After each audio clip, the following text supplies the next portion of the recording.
नमस्ते। मैं अतुल श्रीवास्तव आपका स्वागत करता हूं। As you see on the screen, this is my second video on waste management and in this video we mainly talk about evolution of solid waste. जैसा कि हम सभी जानते हैं कि humans time to time evolve हुए हैं, तो सारे हमारे हमसे रिलेटेड जितने भी रूल और रेगुलेशन और प्रैक्टिसेस हैं, ख़ास तौर से सॉलिड वेस्ट, इन चीज़ों को भी टाइम टू टाइम इवॉल्व होना चाहिए। क्योंकि हम सॉलिड वेस्ट पे बात कर रहे हैं तो मेनली उसी पे फोकस करेंगे। हम सभी जानते हैं कि चेंज इन लाइफ स्टाइल, जैसी हमारी लाइफ स्टाइल चेंज होती है, मींस हमारी पर कैपिटा इनकम इंक्रीज़ होती है, मींस हमारी परचेजिंग पावर इंक्रीज़ होती है, तो हम ज़्यादा से ज़्यादा चीज़ों को खरीदते हैं, जिसकी वजह से वेस्ट जनरेशन रेट इंक्रीज़ होता है। और लाइफ स्टाइल चेंज होने की वजह से वेस्ट कंपोजिशन भी चेंज होता है।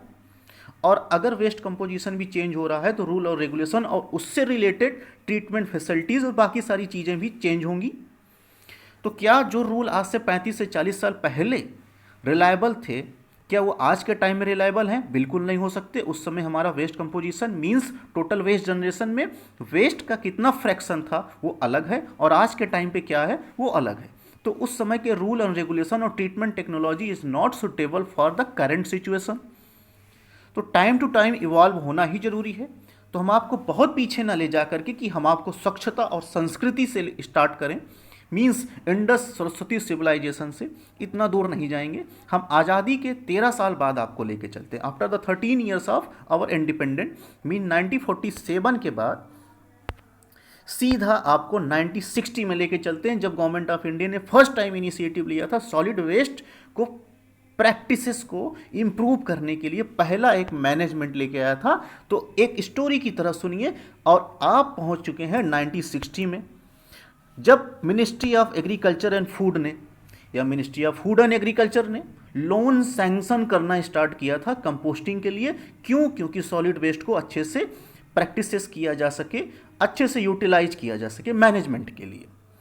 फिर आप पता है समय आपका 1989, जब हमारा hazardous municipal management and handling rule, hazardous waste management handling rule आया। अब इसके बीच में दो बहुत बड़े ड्रास्टिक चेंज हुए। पहला चेंज तो ये हुआ कि एक डिजास्टर आया, 2 to 3 December 1994, Bhopal gas tragedy, union carbide India limited. आप इसको गूगल करिए और पूरी केस स्टडी को स्टडी करिए। बाकी हम इस पर कभी सेपरेट वीडियो बना करके आपको डिटेल में उसके बारे में जानकारी देंगे। फिर उसके जस्ट बाद हमारा EPA 1986 इन्वायरमेंटल प्रोटेक्शन एक्ट आया। और इन्हीं हजार्डस के बाद, यानी डिजास्टर के बाद, गवर्नमेंट को ये रियलाइज़ हुआ कि नहीं, रूल और रेगुलेशन ज़रूरी हैं, खासतौर से इंडस्ट्रीज़ के लिए। तो सबसे पहले हमारे यहाँ hazardous waste management and handling rule आया। इसी टाइम फ्रेम में कुछ ऑर्गेनाइजेशंस भी इस्टेब्लिश किए गए, जैसे कि ministry of health and family welfare ने स्टार्ट किया क्या, national mission on environment health and sanitation. बात की गई पहली बार हमारे लिए पर्यावरण स्वास्थ्य यानी इन्वायरमेंटल हेल्थ और सैनिटेशन की, सफाई की बात की गई। उसी समय मिनिस्ट्री ऑफ अर्बन डेवलपमेंट ने इस्टेब्लिश किया किसका, central public health and environmental engineering organisation, जिसका मेन काम था ड्राफ्ट पॉलिसी तैयार करना फंडिंग के लिए और बहुत सारी इशू को रिजॉल्व तैयार करना। मैनुअल जो प्रिपेयर किया जाता है, चाहे वो लिक्विड वेस्ट से हो या सॉलिड वेस्ट से हो, वो यही ऑर्गेनाइजेशन करती है। तो फिर आपको ले चलते हैं, अब जो पहली बार हमें रियलाइज़ हुआ कि नहीं, हमारे यहाँ जो वेस्ट मैनेजमेंट यानी म्युनिसिपल सॉलिड वेस्ट मैनेजमेंट हमारे यहाँ सिटी में जो जनरेट होता है, उसको लेकर के हम बिल्कुल भी कुछ भी नहीं कर रहे हैं। क्योंकि एक हमारे यहाँ बहुत बड़ा एपिडेमिक आउटब्रेक हुआ 1994 में सूरत में, जो कि मेनली प्लेग जैसी घातक बीमारी को फैलाया, एक एपिडेमिक का रूप दिया। बिकॉज म्युनिसिपल सॉलिड वेस्ट के जनरेट होने से सूरत की जो नालियाँ थी वो क्लॉग हो चुकी थी, ब्लॉक हो चुकी थी, और उसी समय बारिश की वजह होने से फ्लड आ गया, जिसकी वजह से बहुत सारे चूहों की मौत हुई, और ह्यूमन कांटेक्ट में आने की वजह से यह प्लेग काफ़ी स्प्रेड हुआ। इसके बारे में भी हम कभी केस स्टडी बनाकर डिटेल में डिस्कस कर लेंगे। अब इस कुछ ना कुछ तो हमें करना था, तो नीरी जैसी इन्वायरमेंटल इंजीनियरिंग संस्था ने, ऑर्गेनाइजेशन ने municipal solid waste management practices के लिए एक स्ट्रेटेजिक पेपर बनाया कि हाँ ऐसे ऐसे ऐसा होना चाहिए। लेकिन उस समय एक बहुत बड़ी गवर्नमेंट की संस्था थी प्लानिंग कमीशन, जो सारे रूल और रेगुलेशन पॉलिसीज़ पे काम करती थी। तो ये ध्यान में आया कि नहीं, हमारे यहाँ म्युनिसिपल सॉलिड वेस्ट मैनेजमेंट को लेकर के एक कोई अच्छा सी पॉलिसी और रूल होना चाहिए, तो एक कमेटी गठित की गई, जिस कमेटी का नाम रखा गया JS बजाज कमेटी इन 1995। ये बहुत ही ज़्यादा हाई पावर्ड कमेटी थी, जो कि मेनली फोकस थी urban solid waste management practices को लेकर के। अब इन्होंने, इस कमेटी ने कुछ रिकमेंडेशन दिया, बाकी बातें तो बहुत सारी हैं लेकिन हम सिर्फ पॉइंट टू पॉइंट आपको बताएंगे। अब इस क्या कहते हैं कि कमेटी ने जो रिकमेंडेशन दिया, उन्होंने ये बताया कि जो वेस्ट जनरेशन का सेग्रीगेशन है वो जहाँ पे जनरेट हो रहा हो वहीं पे उसको सेग्रीगेट कर लेना चाहिए। दूसरी बात, इन्होंने प्राइमरी कलेक्शन को प्रमोट करने के लिए कहा। ध्यान दीजिएगा, primary collection, not secondary collection. Secondary collection means community bin, जो अब तक हमारे यहाँ चला आ रहा था। डोर टू डोर कलेक्शन अब स्टार्ट हुआ है हमारे यहाँ आफ्टर द लॉन्चिंग ऑफ स्वच्छ भारत मिशन। पहले भी थे कुछ कुछ शहरों में, लेकिन बहुत बड़े लेवल पे उसको जो प्रमोट किया गया वो 2014 के बाद। फिर उसके बाद इन्होंने चार्जेस, जो क्या कहते हैं कि कंज्यूमर से फीस ली जाती है, वो लिए गए। इन्होंने प्रमोट करने के लिए बोला कि हाँ, इसको हमें लेना चाहिए। अप्रोप्रिएट इक्विपमेंट्स ऑफ व्हीकल की बात की, ये नहीं कि कोई भी ट्रीटमेंट इक्विपमेंट्स कहीं भी लगा दिया जाए, वो डिपेंड करे वहाँ के वेस्ट जनरेशन और वेस्ट कंपोजिशन पे। उसके अकॉर्डिंग वहाँ पे suitable waste technology, waste treatment technology establish की जा सके। व्हीकल भी ऐसा नहीं कि कोई भी आप डंपर प्लेसर भी, या कोई भी छोटी बड़ी गाड़ी आप कहीं भी वेस्ट ट्रांसपोर्टेशन के लिए लगा दो। डिपेंड करता है कि वहाँ की रोड्स कितनी है, वहाँ की रोड की विड्थ कितनी है, वहाँ की पॉपुलेशन डेंसिटी कितनी है। बहुत सारे स्टैंडर्ड और क्राइटेरिया होते हैं। फिर फोकस किया गया सैनिटरी लैंडफिल पे। बोला गया कि हाँ, सैनिटरी लैंडफिल को बढ़ावा दिया जा सके, और कंपोस्टिंग को। ऐसा नहीं कि कहीं लो लेइंग एरिया देखिए और वहाँ पे डायरेक्ट आप ओपन डंपिंग करिए।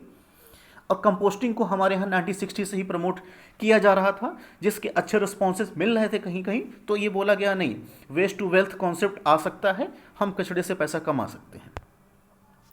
फिर पब्लिक प्राइवेट पार्टनरशिप को इंकरेज किया गया। हाँ, कि म्यूनसिपल कारपोरेशन के साथ कुछ प्राइवेट संस्थाएं दोनों आपस में मिले, 50-50 शेयर दें, एक टाइम बाउंड करें कि इतने साल के लिए हम आपको कॉन्ट्रैक्ट देते हैं, आप हमारे यहाँ से वेस्ट को ले जा करके कलेक्ट कीजिए, ट्रीट करिए, या फिर कुछ चार्जेस लीजिए, आपको जो प्रॉफिट होता है।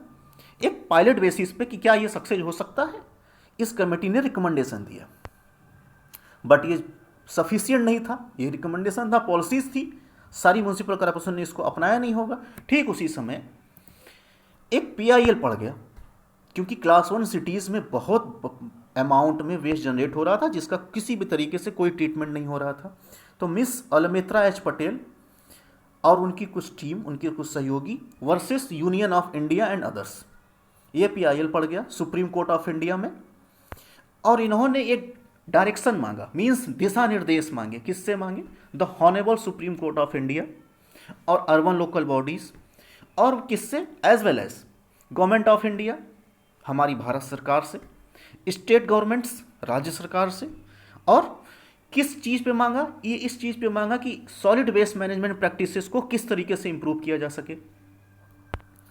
अब 1998 का टाइम आ गया, जिस समय हमारे यहाँ बायोमेडिकल वेस्ट मैनेजमेंट रूल भी आ चुका था। देखिए, हम वेस्ट मैनेजमेंट रूल या किसी भी तरीके के रूल के बारे में ज़्यादा बात नहीं करेंगे, हम बस बता दे रहे हैं कि वो कब आया था। बाकी हम सेपरेट वीडियो बनाएंगे तो उसकी डिटेलिंग में जाएंगे। फिलहाल हम यहाँ पे टाइम जोन में चल रहे हैं, अलग अलग टाइम फ्रेम में, कि एवोल्यूशन कैसे हुआ, क्या क्या हमने किस तरीके से इवॉल्व किया। तो काफ़ी हियरिंग के बाद ऑनरेबल सुप्रीम कोर्ट ने ये सोचा कि एक अप्रोप्रिएट कॉन्स्टिट्यूशन कमेटी बनाई जाए, और उन्होंने मिस्टर असीम बर्मन, जो कि म्यूनसिपल कमिश्नर थे कोलकाता म्यूनसिपल कॉरपोरेशन के, उनकी अध्यक्षता में, चेयरमैनशिप में कुछ मेंबर के साथ, उस मेंबर में state government, urban local bodies, ministry of environment forest, और यहाँ तक कि मिस अलमित्रा H पटेल भी थी। और इन्हों से ये बोला गया कि आप कुछ रिकमेंडेशन दीजिए, और ये बहुत ही बड़ा एक इम्प्रूवमेंट के तौर पे लागू किया जाएगा वेस्ट मैनेजमेंट प्रैक्टिसेस को पूरे ऑल इंडिया में। अब इस कमेटी ने 1999 में, यानी 1999 में अपना रिपोर्ट प्रोवाइड किया। इनकी जो रिकमेंडेशन थी वो सिर्फ इस वेस्ट मैनेजमेंट प्रैक्टिसेस के ऊपर ही नहीं डिपेंडेंट थी। इन्होंने काफ़ी पहलुओं को समराइज़ किया, उसमें जैसे कि इंस्टीट्यूशनल, फाइनेंशियल, लीगल और हेल्थ एस्पेक्ट्स को भी इन्होंने बताया। पब्लिक प्राइवेट सेक्टर पार्टिसिपेशन को इन्होंने भी प्रमोट किया, जिससे बोला कि इफेक्टिवनेस और इम्प्रूवमेंट आएगा हमारे यहाँ सर्विस में, वेस्ट मैनेजमेंट प्रैक्टिसेस में। और ये भी बोला PSP के थ्रू, यानी पब्लिक सेक्टर पार्टिसिपेशन के थ्रू नई टेक्नोलॉजियों को एक्सेस करने में हमें बहुत ज़्यादा हेल्प मिलेगी। अब इसके बाद हमारा समय आ गया, इन 1999 में ही इनका रिकमेंडेशन आया था। देखिए biomedical waste management rule J S Bajaj committee 1995 में भी एक बार प्रपोजल मिल चुका था, बट 1998 में कंप्लीट आया। अब हम 2000 में चलते हैं, जब हमारे यहाँ main rule municipal solid waste management and handling rule आ चुका था, और इसी समय CPHEEO का मैनुअल भी आ चुका था, जो कि एक बहुत ही ड्रास्टिक चेंज था और बहुत ही टेक्निकल रिपोर्ट थी आप कह सकते हैं। तो इस ministry of urban and development ने एक कमेटी गठित की ड्यूरिंग फरवरी 1998, और इन्होंने मैनुअल प्रिपेयर करने को बोला। किसके लिए? म्युनिसिपल सॉलिड वेस्ट मैनेजमेंट के लिए। आप CPHEEO की साइट पर जाकर के वो मैनुअल आज भी देख सकते हैं, वहाँ पे अवेलेबल है। तो इसमें कुछ ग्रुप बनाए गए, जिसमें कि CPCB, NEERI, municipal corporation, World Health Organization और कुछ एकेडमिक इंस्टीट्यूशन और अलग अलग संस्थाओं के लोग को साथ में बुलाया गया जो एक्सपर्ट्स थे उस फील्ड के बेसिस पे, और MSW रूल को ध्यान में रखते हुए एक मैनुअल डेवलप किया गया। जैसे कि हमारे यहाँ अभी SWM 2016 आया है, तो हमारे यहाँ SW नया मैनुअल रूल भी आ चुका है, आप जा करके वहाँ पे देख सकते हैं, जो कि बहुत ही डिटेल में जानकारी रखता है। अब 2000 रूल जो आया ये बहुत ही ज़्यादा क्या कहते हैं इफेक्टिव था, और ministry of environmental forest and climate change ने इस रूल को मैंडेटरी कर दिया सारी अर्बन लोकल बॉडीज़ के लिए कि वेस्ट मैनेजमेंट प्रैक्टिसेस को इम्प्रूव किया जा सके। और ये रूल जो था इन वेस्ट मैनेजमेंट और प्रैक्टिसेस से रिलेटेड सारे पॉइंट पे बात करता था, सिर्फ एक पॉइंट पे नहीं। ये वेस्ट कलेक्शन पे भी बात करता था, वेस्ट सेग्रीगेशन पे भी बात करता था, वेस्ट स्टोरेज पे भी, waste transportation, waste processing and waste disposal. और यहाँ तक कि ये भी बोला गया कि ट्रीटमेंट के लिए 31 दिसंबर 2003 या उससे पहले ही जितने भी सुटेबल टेक्निक्स हैं या डिस्पोजल फैसिलिटीज़ हैं सारी ULBs को सेटअप कर लेना है, बट ऐसा हुआ नहीं। ये रूल और भी चीज़ों के बारे में बात करता था, जैसे हेल्थ को ध्यान में रखते हुए अलग अलग स्टैंडर्ड इसने स्पेसिफाई किए, कंट्रोल मेजर इन्होंने स्पेसिफाई किए, लैंडफिल के क्लोजर्स को इन्होंने डिफाइन किया, और बहुत ही ज़्यादा इस तरीके से इन्होंने अलग अलग सेक्टर को पार्टिसिपेट करने के लिए प्रमोट किया ताकि वेस्ट मैनेजमेंट प्रैक्टिसेस को इम्प्रूव किया जा सके। अब उसके बाद हम आते हैं 2005 में, जब हमारे यहाँ कुछ नए मिशन लॉन्च किए गए सिर्फ और सिर्फ अर्बन ट्रांसफॉर्मेशन के लिए। तो पहला JNRM जो स्कीम थी, कहीं कहीं आप अपने शहरों में उसकी बसें देखते होंगे, बहुत बड़ा रिफॉर्म था ये। Jawaharlal Nehru national urban renewable mission, जो कि 2005 से 2012 तक चला, जिसमें 14 municipal solid waste management project जो कि 65 सिटीज़ को कवर करता है। 12th फाइनेंस कमेटी भी इसी में आई, जो कि 2500 करोड़ रुपए फॉर 423 क्लास 1 सिटीज़ के लिए सैंक्शन किया गया। उस टाइम के अकॉर्डिंग ये काफ़ी बड़ा अमाउंट था। फिर 2006 हमारे यहाँ क्या आया? Strategy and action plan use of compost in city. ये बताया गया कि जहाँ जिस तरीके से वेस्ट जनरेट हो रहा है, मैक्सिमम हमारा एवरेज रहा कि 45 to 50% या 40 to 50% या 40 to 55%, यही रेंज के बीच में हमारा बायोडिग्रेडेबल वेस्ट होता है, यानी वेट वेस्ट होता है, तो हम कंपोस्ट अच्छे से बना सकते हैं। तो 1960 से ये हमारे यहाँ इनिशिएट हो चुका था, अच्छे रिस्पांस मिल रहे थे, तो इस पर एक स्ट्रेटजी और एक्शन प्लान्स भी बना लिए गए। अब देखते हैं कि पूरा टाइम फ्रेम एक बार फिर से रिकैप कर लेते हैं। अब उस टाइम फ्रेम में ये देखते हैं कि 1960 ministry of agriculture forest, ministry of food and agriculture ने लोन से एक्शन किया। फिर 1989 में हमारे यहाँ रूल आया hazardous waste management handling rule. फिर 1994 में एपिडेमिक जो कि सूरत में आया, और उसके बाद नीरी ने एक स्ट्रेटेजिक पेपर दिया। फिर उसके बाद हमारे यहाँ 1995 में JS बजाज कमेटी आई, जो कि काफ़ी रिकमेंडेशन दिया वेस्ट सेग्रीगेशन से लेकर के PPP तक। फिर उसके बाद 1998 में सुप्रीम कोर्ट ने बर्मन कमेटी बनाई, जो कि फाइनेंशियल हेल्थ और बहुत सारी इश्यूज़ पे बात करती है, और उसी समय हमारे यहाँ बायोमेडिकल वेस्ट मैनेजमेंट रूल भी आया। फिर उसके बाद 2000 जब कि हमारे यहाँ पहली बार municipal solid waste management handling rule और CPHEU का मैनुअल आया, जो कि एक टेक्निकल रिपोर्ट थी, बहुत ही ज़्यादा इंपॉर्टेंट है ये। फिर 2005 जब हमारे यहाँ कुछ मिशंस लॉन्च हुए, जैसे JNURM, बहुत ही ज़्यादा ड्रास्टिक चेंज, काफ़ी अमाउंट के साथ काफ़ी सिटीज़ को कवर किया इसने। फिर 2006 कंपोस्टिंग के लिए, यानी strategy and action plan, use of compost her cities में किस तरीके से किया जा सके, इसके लिए हमारे यहाँ एक स्ट्रेटेजिक एक्शन प्लान लॉन्च किया गया। फिर बात आती है हमारे यहाँ 2007 की, जब हमारे यहाँ 11th 5 ईयर प्लान आया और इसमें भी 2210 करोड़ रुपए म्युनिसिपल सॉलिड वेस्ट मैनेजमेंट को लेकर के सैंक्शन किए गए। 2008 इसमें बहुत सारे मिशंस लॉन्च किए गए। अब इस मिशन में आप देखेंगे जैसे कि नेशनल अर्बन सैनिटेशन पॉलिसी, जो नेशनल अर्बन सैनिटेशन पॉलिसीज़ है म्युनिसिपल सॉलिड वेस्ट मैनेजमेंट को लेकर के ज़्यादा फोकस की गई। और ये जो NUSP थी, द NUSP ये स्पुलेट्स करती है म्युनिसिपल सॉलिड वेस्ट मैनेजमेंट को। और ये जो एक मेन इंपॉर्टेंट चीज़ थी उस समय, स्टेट सैनिटेशन स्ट्रेटजी यानी SSS, और दूसरा होता है सिटी सैनिटेशन प्लान यानी CSP, इसको प्रमोट करती थी। And this require close linkage between the waste management and the sanitation planning in a particular, कोई भी पर्टिकुलर ULBs होंगी हमारे यहाँ, यानी अर्बन लोकल बॉडी या म्युनिसिपल कॉरपोरेशन। फिर उसके बाद service level benchmark in municipal solid waste management, hazardous waste management handling transboundary movement को लेकर के। फिर उसके बाद जो है national mission on sustainable habitat यानी NAPCC। Basically the NAPCC highlight the importance of adopting recycling strategy, means इसने रिसाइकलिंग स्ट्रेटजी को ज़्यादा प्रमोट किया।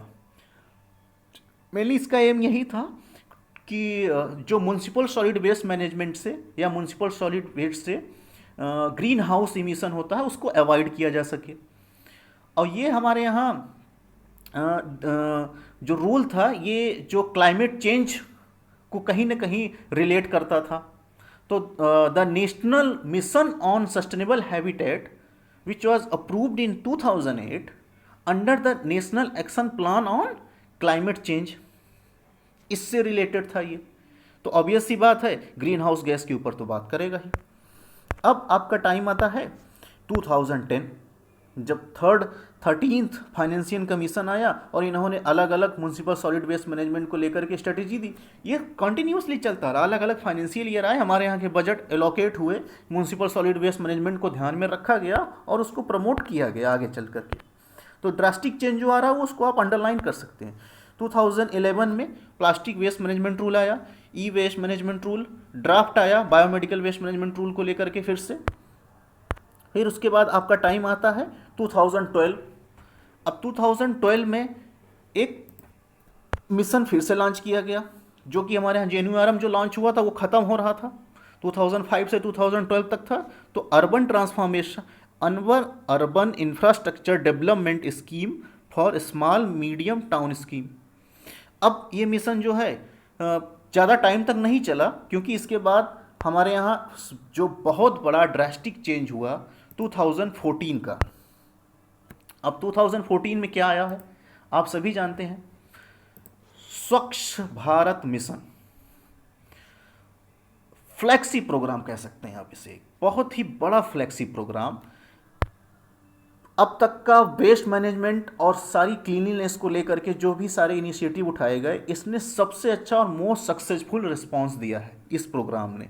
इस पर मैं एक सेपरेट वीडियो बनाऊंगा, क्योंकि बहुत ही ज़्यादा इंपॉर्टेंट है और इसमें क्या किस तरीके से सिटीज़ काम करती हैं, किस तरीके से उनकी रैंकिंग की जाती है, कैसे रिपोर्ट कार्ड बनाए जाते हैं, उन सारी पहलुओं पे हम डिस्कस करेंगे। बहुत ही इंपॉर्टेंट था।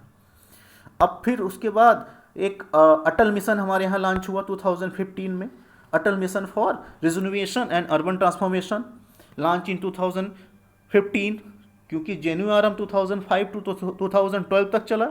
उसके लिए शॉर्ट टर्म के लिए हमारे यहाँ urban infrastructure development scheme for small and medium town आया गया 2012 से। जैसे ही वो ख़त्म हुआ तो 2-3 साल तक ये चला, क्योंकि एक्सटेंड किया गया, फिर उसी JNURM को मर्ज कर दिया गया अटल मिशन में। फिर आया 2016 जो करंट टाइम पे चल रहा है। अब इसमें बहुत सारे रूल एंड रेगुलेशंस आए। वेस्ट मैनेजमेंट रूल 2016, इसने सॉलिड वेस्ट मैनेजमेंट रूल आया जो कि बहुत ही ज़्यादा इतने सालों बाद चेंजेस हुआ। प्लास्टिक वेस्ट मैनेजमेंट रूल आया, बायोमेडिकल वेस्ट मैनेजमेंट रूल फिर से आया, सारे रूल नए कर दिए गए हमारे यहाँ। E waste management and hazardous rule आया। ट्रांस बाउंड्री मूवमेंट की बात जो कर रहा है उस बेसिस पे construction and demolition waste rule आया हमारे यहाँ। तो करंट टाइम पे हमारे यहाँ यही सारे रूल आए। तो हमने किस तरीके से देखा कि 1960 से लेकर के अब तक के सारे रिफॉर्म 2016 तक ये हमारे यहाँ इवोल्यूशन हुए सॉलिड वेस्ट को लेकर के। तो अब मैं आपको थैंक यू बोलता हूँ और आपकी बारी है। आपकी तरफ से हमें अच्छे रिस्पांस मिल रहे हैं। इसी तरीके से आपके पास सिर्फ ऑथेंटिक और पॉइंट टू पॉइंट डेटा आपको मिलते रहेंगे जो आपकी एग्ज़ाम इन्वायरमेंट से रिलेटेड या किसी इस फील्ड से रिलेटेड कोई भी एग्ज़ाम होगा उसमें आप 100% स्कोर कर सकते हैं। इस बात की मेरी आपके लिए गारंटी है।